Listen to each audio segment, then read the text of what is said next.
அத்தோடு அப்போது 13 வயதான அவரது இன்னுமொரு சகோதரனான 14ஆம் தோலமியும் சம ஆட்சியாளர் ஆனார். எவ்வாறாயினும் அக்காலத்தில் கிளியோபட்ரா ஒரு பிரபலமான ஆட்சியாளராக இருக்கவில்லை. இக்காலத்தில் நைல் நதியில் நீர் அதிகரித்து வெள்ளம் ஏற்பட்டதால் உணவு உற்பத்தி குறைந்து எகிப்தின் பொருளாதார நிலை வீழ்ச்சியடைந்தது.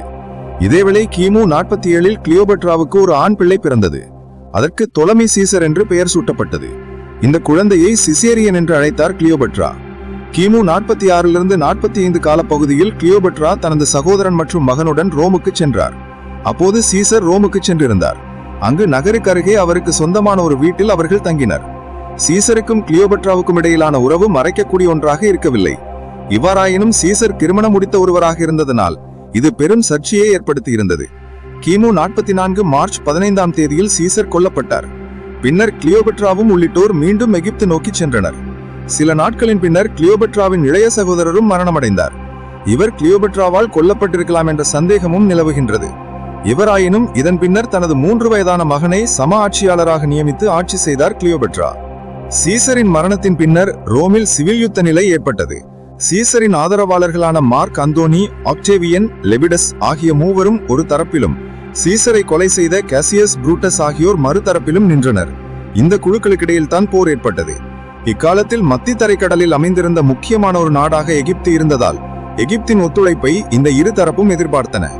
சீசர் எகிப்தில் நிலைநாட்டியிருந்த ரோம படைகளை சீசரின் ஆதரவாளர்களது தரப்பிற்கு ஒத்துழைப்பு வழங்குவதற்கான நடவடிக்கைகளை எடுத்தார் கிளியோபட்ரா.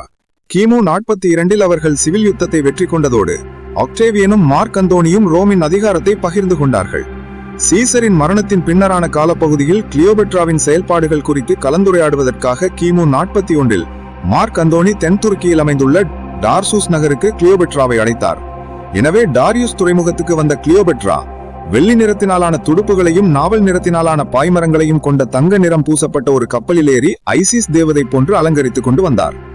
தன்னை கிரேக்க கடவுளான டியோனிசிஸின் உருவம் என நம்பிய மார்க் அந்தோனி அப்போதே கிளியோபட்ராவால் கவரப்பட்டதாக தெரிவிக்கப்படுகிறது. எகிப்து நாட்டுக்கு பாதுகாப்பு வழங்குவதற்கு மார்க் அந்தோனி உடன்பட்டார். அத்தோடு நாடு கடத்தப்பட்டிருந்த கிளியோபட்ராவின் சகோதரியை கொலை செய்வதற்கான நடவடிக்கைகளையும் அவர் எடுத்தார். இந்த வகையில் கிளியோபட்ராவுக்கும் அவரது மகனுக்குமான அரச உரிமை இன்னும் உறுதிப்படுத்தப்பட்டது.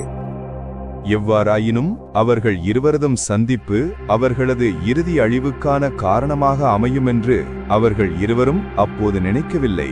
கிமு 41-41களில் குளிர்காலத்தை கழிப்பதற்காக மார்க் அந்தோனி அலெக்சாண்ட்ரியாவுக்கு சென்றார்.